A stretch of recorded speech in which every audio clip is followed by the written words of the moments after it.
કેમ છો વિદ્યાર્થી મિત્રો? પહેલા ચેપ્ટરની આપણે સંપૂર્ણ થિયરી ભણ્યા બાદ હવે આપણે વાત કરવાની છે પહેલા ચેપ્ટરના દાખલાઓ. દાખલાઓ થોડા ઘણા આપણે જે વધારેલા સ્વાધ્યાયના અને ઉદાહરણના બાકી છે તે લાઈનમાં આપણે જોતા જશું. તો શરૂઆત કરીએ ઉદાહરણ પર 13 થી. બહુ જ સહેલું અને બહુ જ નાનો દાખલો. રકમ શું કહેવા માંગે છે આપણે સમજીએ. પરમાણુ માટેના પ્રારંભિક મોડેલમાં પરમાણુનું એક પ્રારંભિક મોડેલ આપણે વિચારવાનું છે. Ze વિદ્યુતભાર ધરાવતું ધન વિદ્યુતભારી બિંદુવત ન્યુક્લિયસ Ze જેટલો ધન વિદ્યુતભાર છે જે પરમાણુના ન્યુક્લિયસમાં રહેલો છે. તો મેં આકૃતિ દોરેલી છે. આકૃતિમાં મેં કોઈ એક પરમાણુ વિચારેલો છે. તે પરમાણુના ન્યુક્લિયસમાં ધન Ze વિદ્યુતભાર રાખેલો છે. હવે જો વિદ્યુતભારનો જથ્થો કેટલો આવ્યો તો કે પ્લસ Ze જેટલો. બાકી તમને આગળ વધારીએ તેની આસપાસ r ત્રિજ્યા સુધી એટલે બેસિક ભાષામાં જે મેં ગોળો વિચારેલો છે અથવા તો મેં જે પરમાણુ વિચાર્યો છે તે પરમાણુની ત્રિજ્યા કેપિટલ R છે. કેપિટલ R ત્રિજ્યાના નિયમિત ઘનતાના ઋણ વિદ્યુતભાર વડે ઘેરાયેલો છે. એટલે વાત એવું કહેવા માંગે છે કે આ R ત્રિજ્યાનો જે ગોળો છે તે ગોળા ઉપર નિયમિત રીતના ઋણ વિદ્યુતભાર પથરાયેલો હોય છે. એટલે હું આખા ગોળામાં નિયમિત ઋણ વિદ્યુતભારનું વિતરણ તમને આકૃતિમાં દર્શાવી દઉં છું. અહીંયા બાકીને મતલબ એવો ન થાય કે ઋણ વિદ્યુતભાર નહીં હોય, બરાબર ને? ઋણ વિદ્યુતભાર આખા R ત્રિજ્યાના ગોળામાં છે. સમગ્ર પરમાણુ તટસ્થ છે. હાલો નવો શબ્દ સમગ્ર પરમાણુ તટસ્થ હોવું એટલે શું? તટસ્થ મતલબ એવો થશે કે પરમાણુમાં જેટલા ધન વિદ્યુતભાર છે એટલા જ પરમાણુમાં ઋણ વિદ્યુતભાર રહેલા હશે. હું એમ કહું કે ભાઈ ન્યુક્લિયસની અંદર 5 ધન વિદ્યુતભાર છે તો આપણે આખા પરમાણુમાં 5 ઋણ વિદ્યુતભાર ધારી શકાય તો જ પરમાણુ તટસ્થ બનશે. બીજી એક વાત, વિદ્યુતભાર 0 છે ન કહી શકાય પણ વિદ્યુતભારનો ચોખ્ખો જથ્થો શૂન્ય છે તેમ બોલી શકાય. એટલે વાક્ય રચના સમજો. કોઈ એમ કે વિદ્યુતભાર 0 તો ના, વિદ્યુતભાર તો છે એને 0 ન કહેવાય, પરંતુ વિદ્યુતભારનો ચોખ્ખો જથ્થો અથવા તો પરમાણુ દ્વારા ઘેરાયેલો ચોખ્ખો વિદ્યુતભાર શૂન્ય મળશે.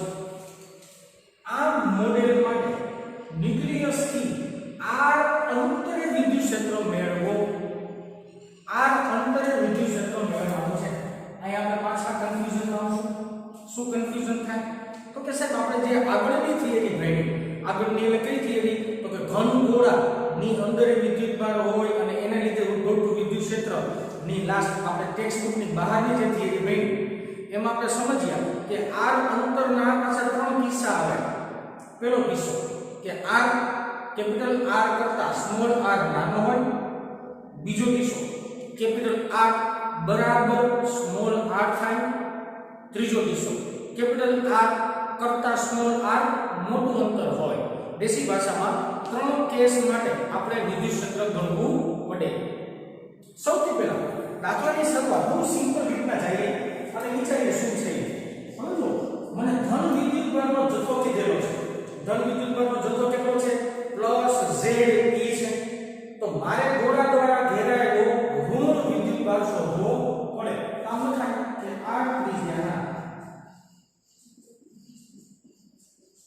ગોળા દ્વારા બેટા છે પરમાણુ પણ હું લખું છું ગોળ કારણ કે પરમાણુ ગોળ હોય એવું આપણે વિચારેલું છે. દ્વારા ઘેરાયેલો ઋણ વિદ્યુતભાર માટે ગોળા દ્વારા ઘેરાયેલો ઋણ વિદ્યુતભાર કેટલો હોય છે? હવે જો નિયમિત ઘનતાની વાત કરી છે, ઘનતાની વાત હોય તો આપણે કદ ઘનતાનું સમીકરણ વાપરી શકાય. કદ ઘનતાનું સમીકરણ શું છે ભાઈ? તો કે ρ બરાબર એકમ કદ દીઠ સમાયેલ વિદ્યુતભાર. એકમ કદ દીઠ સમાયેલ વિદ્યુતભાર. ચાલો, સમાયેલ વિદ્યુતભાર કેટલો છે? તો કે ભાઈ ધન વિદ્યુતભાર જેટલો છે એટલો જ છે અને એનો આપણે માઈનસ Ze. મનમાં પ્રશ્ન માઈનસ કાયો છે? તો કે આપણે ઋણ વિદ્યુતભારની વાત કરી એટલે માઈનસ આવે. છેદમાં કદ એટલે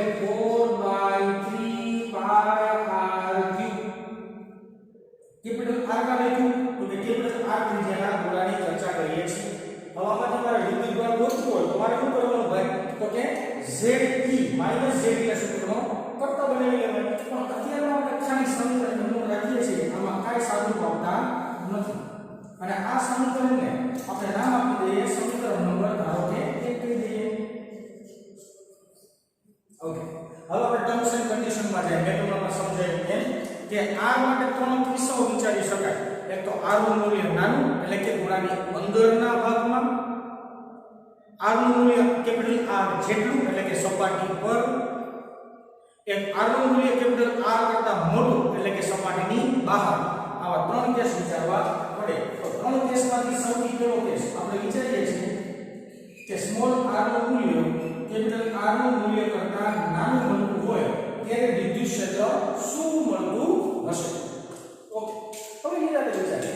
સાહેબ આના માટે મારે ગોસના નિયમો પરથી અહીંયા પ્રેમથી લખી નાખો.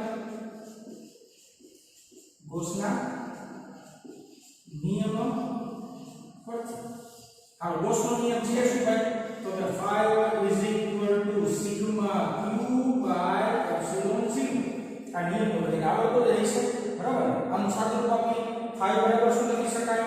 સંકલન e dot dA. ચાલો લખીએ સંકલન e dA cos theta બરાબર સિગ્મા q બાય એપ્સિલોન 0. બધાને ખબર જ હશે e અને dA વચ્ચેનો કોણ શું બનશે? 0 ડિગ્રી નો બનશે. આ કેમ 0 ડિગ્રી? તો કે આપણે જે પરમાણુ વિચારેલો છે તે પરમાણુ 100% તે પરમાણુ 100% ગોળ વિચારેલો છે. તો તમને ખબર પડતી હશે કે વિદ્યુત ક્ષેત્રનો સદિશ અને સદિશ ક્ષેત્રફળ સદિશ આ બે એકબીજાને કેવા આવે? સમાંતર આવે. તો બે વચ્ચેનો કોણ શું આવે? 0 આવે. તો ડાયરેક્ટ આપણે કરી નાખીએ સંકલન e dA cos ની વેલ્યુએશન આપણે 0 મૂકી. cos 0 બરાબર 1 થાય એવું આપણે ધારેલું છે. ધારેલું નહીં, ખરેખર થાય છે. ઓકે, હવે આપણે વાત કેવી કરી છે થોડી આકૃતિમાં સમજણ આપણે મેળવીએ કે ભાઈ આવી રીતના એક સ્મોલ r ત્રિજ્યાનો ગોળો વિચાર્યો છે. આ જે ગોળો વિચાર્યો છે કેન્દ્રથી r ત્રિજ્યાનો છે. એ ગોળાને અનુલક્ષીને મારે એક ગાઉસિયન પૃષ્ઠ બનાવવું પડે. આ ગોળાને અનુલક્ષીને મેં શું બનાવ્યું ભાઈ? ગાઉસિયન પૃષ્ઠ બને. આ ગાઉસિયન પૃષ્ઠ આપણે કહી દઈએ ગાઉસિયન પૃષ્ઠ નંબર 1, ગાઉસિયન સપાટી નંબર 1 કહી દઈએ. હવે મને સમજાવો છે આમાં પ્રશ્નાર્થ ચિહ્ન ક્યાં આવશે? તમે કહો સિમ્પલ વાત રીતના સમજાવું તમને. મારે આ p બિંદુએ વિદ્યુત ક્ષેત્ર શોધવાની વાત છે, બરાબર? તો p બિંદુએ r ત્રિજ્યાના અંતરે બધી જગ્યાએ વિદ્યુત ક્ષેત્ર કેવું મળે? સમાન મળે. કોમન સેન્સ છે કે ભાઈ સ્મોલ r ત્રિજ્યાનો ગોળો છે તો બધી જગ્યાએ જોવા જાવ તો બધી જગ્યાએ વિદ્યુત ક્ષેત્રનું મૂલ્ય સમાન મળશે. તો ઇન્ટિગ્રેશનમાંથી e એટલે કે વિદ્યુત ક્ષેત્રને આપણે બહાર કાઢી શકાય. ઓકે, બહાર કાઢી ચાલો. e ને ઇન્ટિગ્રેશનમાં બહાર સંકલન dA is equal to sigma q by epsilon 0. હવે આનું સંકલન થાય એટલે કુલ ક્ષેત્રફળ આવે. કોનું કુલ ક્ષેત્રફળ? તો કે સ્મોલ r ત્રિજ્યાનું ગોળાનું કુલ ક્ષેત્રફળ. લખી નાખીએ. આ શું થશે? 4πr² is equal to sigma q by epsilon 0. આ એકને સમીકરણ કંઈક મળ્યું. આ સમીકરણનું કન્ફ્યુઝ છું એટલે આ સમીકરણ બદલી આપીએ. આને આપણે નામ આપ્યું સમીકરણ નંબર 2. સાહેબ તમે કન્ફ્યુઝ થવાનું કારણ શું? તો એક વાત કરી ચાલો. હું એમ કહું છું સાહેબ સિગ્મા q ની જગ્યાએ હું શું લખું? મારે સિગ્મા q લખવો છે, બરાબર? સિગ્મા q ની જે વેલ્યુએશન એ મૂકવી છે, પણ મૂકવી શું? તો મને સમજાવો નિરાતે. જો સમજો આ સ્મોલ r ત્રિજ્યાનો ગોળો છે. સ્મોલ r ત્રિજ્યાની ગોળાની અંદર ધન વિદ્યુત ભારિત ન્યુક્લિયસ આખે આખું આવી ગયું. એટલે પહેલા તો આપણે કોમન સેન્સ કે સ્મોલ r ત્રિજ્યાની ગોળાની અંદર એક ધન z e વિદ્યુત ભાર છે. વચ્ચે સરવાળાની નિશાની. સરવાળાની નિશાનીમાં સ્મોલ r ત્રિજ્યાની અંદર જેટલા ઋણ વિદ્યુત ભારિત કણ અથવા તો ઋણ વિદ્યુત ભાર આવતો હોય તેને લેવો પડે. યાદ રાખજો અહીંયા બધા ઋણ વિદ્યુત ભાર સ્મોલ r ત્રિજ્યાના ગોળા દ્વારા ઘેરાતા નથી. જો ઘેરાતા હોત તો કુલ વિદ્યુત ભાર લઈ લે, પણ ઘેરાતા નથી. એટલા માટે મારે શું કરવું પડે? તો કે ભાઈ સ્મોલ r ત્રિજ્યાના ગોળાની અંદર રહેલા વિદ્યુત ભાર જોવા પડે. તો સ્મોલ r ત્રિજ્યાના ગોળાની અંદર આખું ન્યુક્લિયસ તો આવે જ છે અને એની ઉપરાંત અમુક ઋણ વિદ્યુત ભાર પણ આવે છે. એનો મતલબ એવો કે બધે ઋણ વિદ્યુત ભાર નથી આવતા. મેં ચોખવટ કરી અમુક ઋણ વિદ્યુત ભાર આવે છે. તો અમુક ઋણ વિદ્યુત ભાર મારે શોધવા છે. તો આપણે હેડિંગ આપી દઈએ સ્મોલ r ત્રિજ્યાના ગોળા દ્વારા ઘેરાયેલો વિદ્યુત ભાર. સ્મોલ r ત્રિજ્યાના ગોળા દ્વારા ઘેરાયેલો વિદ્યુત ભાર. હાલો ઘેરાયેલો વિદ્યુત ભાર એટલે આપણે સિગ્મા q સારી ભાષામાં કહીએ છીએ. હાલો sigma q plus z e તો આવે છે કોમન સેન્સ. આજે આપણે ન્યુક્લિયસ તો આવી જ ગયું છે. ઉપરાંત અમુક ઋણ વિદ્યુત ભાર પણ આવે. ઓકે, ઋણ વિદ્યુત ભારનું કઈ કાર્યક્રમ ગોઠવવો પડશે. હવે સાઈડ બાજુ આપણે ગોઠવી બતા અહીંયા જોજો શાંતિથી ઋણ વિદ્યુત ભાર માટેની ચર્ચા કરી લઈએ. ઓકે, મારી પાસે કદ ઘનતાનું સમીકરણ છે. તો કદ ઘનતાનું સમીકરણ વાપરો. કદ ઘનતા બરાબર આ r ત્રિજ્યાના ગોળાની અંદર ઘેરાયેલો વિદ્યુત ભાર જેને આપણે q કહીએ. r ત્રિજ્યાની ગોળાની અંદર ઘેરાયેલો વિદ્યુત ભાર q કહીએ. છેદમાં આવે કદ લખશું 4/3 pi small r cube. મારે શોધવાનું શું છે ભાઈ? તો કે વિદ્યુત ભાર શોધવાનો છે. વિદ્યુત ભાર શોધવાનો હોય તો મારે વિદ્યુત ભારને સૂત્રનો કરતા બનાવવો પડે. આવો q ને આપણે શું બનાવીએ? સૂત્રનો કરતા is equal to rho into 4/3 pi r cube.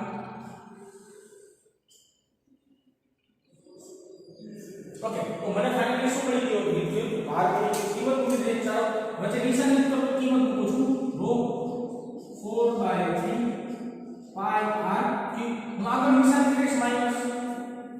અમલમાં પાછો પ્રશ્ન કે સાહેબ નેગેટિવ નિશાની, નેગેટિવ સાઇન શું કરવા? તો છોકરા ખબર પડવી જોઈએ કે તમે આ જે વિદ્યુત ભાર શોધ્યો છે એ વિદ્યુત ભાર ઋણ વિદ્યુત ભાર છે.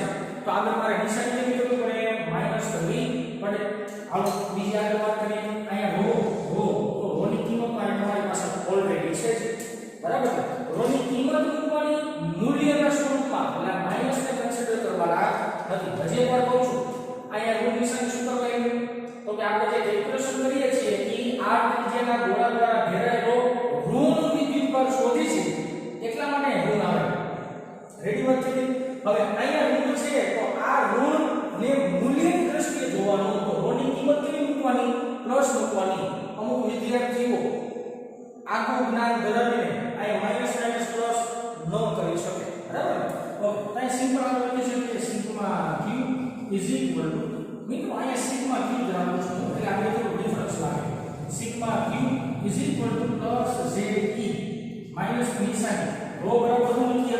તો કે rho બરાબર લખો ze ના છેદમાં 4/3 pi r cube અને ઉપર અંશમાં 4/3 pi small r cube. કેમનું રાખવાનું? ઉડે એટલું આપણે ઉડાડી નાખશું. ચાલો ઉડાડો કેટલું છે? તો કે 4/3 pi અને 4/3 pi કેન્સલ આઉટ થયું. મારી પાસે વધ્યું કેટલું લખી નાખીને ચાલો લખીએ. મારી પાસે વધ્યું plus ze minus ze r cube ના છેદમાં r cube. બે સમીકરણમાં તમે ધ્યાનપૂર્વક જોશો તો બે સમીકરણમાંથી z કોમન આવે. ચાલો કોમન કાઢીએ. આવો z કોમન તો બ્રેકેટ ની અંદર શું થશે? 1 માઈનસ r ક્યુબ ના છેદમાં r ક્યુબ બ્રેકેટ પૂરો.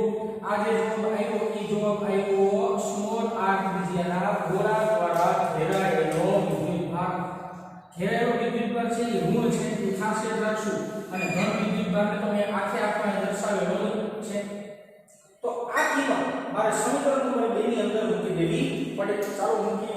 હવે સેન્ટેન્સ એવું લખીએ કે વિદ્યુત ભારની કિંમત સમીકરણ નંબર 2 માં મૂકતા. હવે વિદ્યુત ભારની કિંમત મારે સમીકરણ નંબર 2 માં મૂકવાની છે. ચાલો મૂકીએ. તો સિમ્પલ છે. આમ E is equal to bracket ની અંદર છે 4 pi r square is equal to q ની જગ્યાએ આખા સમીકરણ નંબર લખી નાખીશ. ze ના છેદમાં epsilon 0 અહીંયા છેદમાં છે એટલે આગળ દર્શાવી જ દીધું.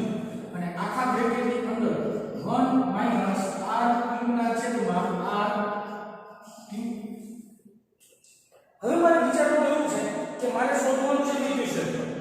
તો તો આ જે 4πr² છે એને બરાબરની સામેની બાજુએ લઈ જવું પડે. ચાલો લઈએ E = ZE ના છેદમાં 4π0 r². એકના છેદમાં 4π0 કે બની ગયું એટલા માટે મેં 0 ભેગું રહ્યું. આનો બ્રેકેટની અંદર પદ 1 - r³ ના છેદમાં r³. હવે મારે શું કરવું ખબર તમને? આ r² છે ને એટલે અંદર જવા દો. અંદર જવા દેશો એટલે આ એક ઉઠશે ને આ છેદમાં કઈ પદ આવશે. ચાલો બનાવીએ શું સમીકરણ આવશે? E = ZE એમનો છે આખાના છેદમાં 4π0 પણ એમનો છે બ્રેકેટ ની અંદર એકના છેદમાં r² લખવું પડશે. હાલો લખો એકના છેદમાં r² માઈનસ હવે જોજો ડાયરેક્ટ કરી નાખું છું. છેદમાં r² આવે તો r³ અને r² ઉડે તો બધે હું r ના છેદમાં r લખી r ના છેદમાં r³ તો આ જે તમને ફાઇનલ આન્સર મળ્યો આ આન્સર કહી શકાય કે ભાઈ સ્મોલ r ત્રિજ્યાના ગોળા દ્વારા ઉત્પન્ન થતું વિદ્યુત ક્ષેત્ર આટલું મળતું કહી શકાય. હજી અહીંયા પર જવાબ પૂરો નથી થતો. આના પર સમીકરણ નંબર નામ આપવું તો સમીકરણ નંબર 3 કહી દઈએ. લાઈનમાં જે આવે છે કહેતા જઈએ બરાબર ને. આને આપણે કહીએ સમીકરણ નંબર 3. આ એક જવાબ મળ્યો. એક જવાબ કેવો મળ્યો તો કે ભાઈ આપણે જ્યારે સ્મોલ r ત્રિજ્યાનો ગોળાની અંદરના ભાગમાં વિદ્યુત ક્ષેત્ર શોધ્યું ત્યારે એનો આન્સર આ આવ્યો. હવે આપણે વાત કેમ કરવાની મિત્રો? તો હવે આપણે ચર્ચા કરવાની થશે કેપિટલ R = સ્મોલ r એટલે સપાટી પરના બિંદુ પરની વાત કરવી પડે. હાલો કેસ નંબર 2 અહીંયા લખી નાખું છું. થોડું લખવામાં ધ્યાન આપજો. પાર્ટીશન અલગ અલગ આવે છે થોડું ધ્યાન આપજો બરાબર ને. સ્મોલ r બરાબર કેપિટલ R કન્ડિશન માટે જ્યારે સ્મોલ r ની જગ્યાએ આપણે શું લખી શકવા જોઈએ? કેપિટલ R લખી શકવા જોઈએ. ચાલો લખીએ શું થાય જોઈએ. ઓકે આ જ કિંમતની અંદર સ્મોલ r જ્યાં જ્યાં દેખાય ત્યાં આપણે મૂકી દેવાનો પ્રયત્ન ભાવે કેપિટલ R મૂકી દેવાનું. આ મૂકો E = ZE / 4π0 બ્રેકેટની અંદર 1/r² માઈનસ r ના છેદમાં r³. એક r કેન્સલ આઉટ થાય એકના છેદમાં r² વધે. ચાલો લખું છું થોડું ગીચ થશે પણ ધ્યાન આપજો. હાલો 4π0 બ્રેકેટની અંદર 1/r² માઈનસ 1/r². કેમ આવ્યું ખબર પડી ગઈ ને? r ઉડી ગયો. એકના છેદમાં r² માઈનસ એકના છેદમાં r² જવાબ આવે 0. 0 ના ગુણાકારમાં પદ આવે આખું પદ 0. તો ફાઇનલી E = શું મળ્યું ભાઈ તમને? 0 મળ્યું. એનો મતલબ એવો થયો કે જો સપાટી પરનું બિંદુ વિચારવામાં આવે તો સપાટી દ્વારા ઘેરાયેલો કુલ વિદ્યુતભાર 0 બનતો થશે તો વિદ્યુત ક્ષેત્ર શું બનશે? 0 બનશે. કન્ડિશન નંબર 3 જે લાસ્ટ કન્ડિશન છે આપણી હાલો લખી નાખીએ. કન્ડિશન છે આવી r નું મૂલ્ય r કરતા મોટું હોય. બોલવામાં r નું મૂલ્ય r કરતા મોટું હોય પણ સ્મોલ r નું મૂલ્ય કેપિટલ R કરતા મોટું હોય ખાસ યાદ રાખવું પડશે. ઓકે ફરી પાછા ગૌસના નિયમ પરથી આપણે વાતની શરૂઆત કરીએ તો આપણે લખી શકાય કે ગૌસના નિયમ અનુસાર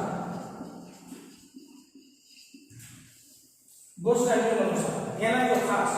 મેં જે બિંદુ વિચાર્યું છે બિંદુ અહીંયા બેઠે છે. આ બિંદુ થઈ ગયું P અને P ને અનુલક્ષીને મારે શું કરવું પડશે ભાઈ? તો કે એક ગાઉસિયન પૃષ્ઠ વિચારવું પડે અને અહીંયા આપેલું છું નામ r અંતર બરાબર ને. ઓકે ગૌસના નિયમ પરથી ભાઈ સમીકરણ છે વાપરીએ. phi = sigma q / epsilon 0. phi શું લખી શકાય? phi બરાબર લખી શકાય integration E dA cos θ. phi અમારે θ સમજાવવાની જરૂર નથી. θ નો આન્સર ફાઇનલી શું આવશે? 0 જ આવશે. તો ભાઈ પહેલથી મૂકી 0 બરાબર ને. હવે જોજો માં પ્રશ્ન ન થાય એટલે આપણે એક્સેપ્ટ વધારે કરો સિગ્મા q / epsilon 0. અહીંયા બની ગયું cos 0 એટલે 1 અને સ્મોલ r ત્રિજ્યાના વર્તુળાકાર બધી જગ્યાએ જોવા જાવ તો વિદ્યુત ક્ષેત્ર સમાન. તો E ને આપણે સંતુલનની માર્કર એટલે સંતુલન આવશે ખાલી D એનો = સિગ્મા q / epsilon 0. હાલો D એનું સંકલન એટલે કુલ ક્ષેત્રફળ કોનું? તો કે ભાઈ આ જે નવું ગાઉસિયન પૃષ્ઠ બને એનું આપણે મૂકીએ કિંમત E m બ્રેકેટ ની અંદર 4 pi r square is equal to sigma q by epsilon 0. હવે મને સમજાવો સાહેબ કે તમે r ત્રિજ્યા છે તો ગોળાકાર ગાઉસિયન પૃષ્ઠ વિચારો.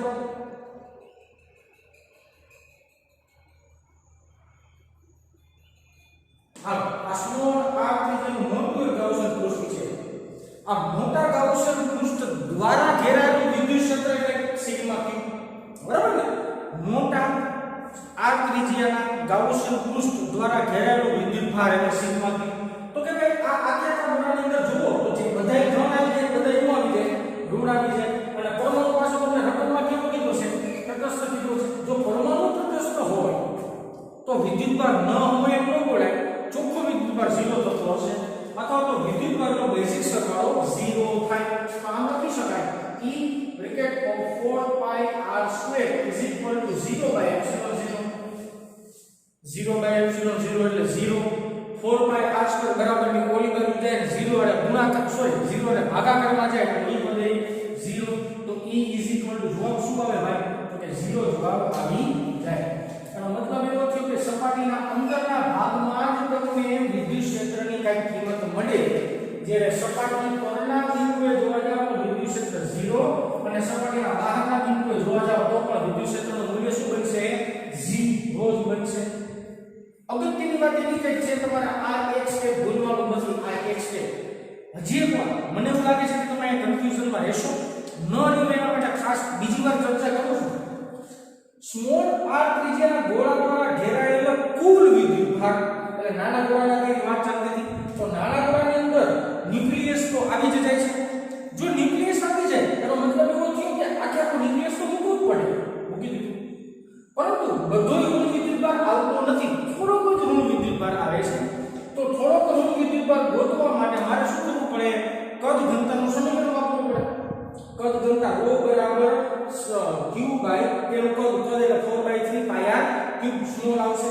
q ના સૂત્રનો ઘટા પડે નિશાની અને માઈનસ છે. નિશાની માઈનસ એનું કારણ શું?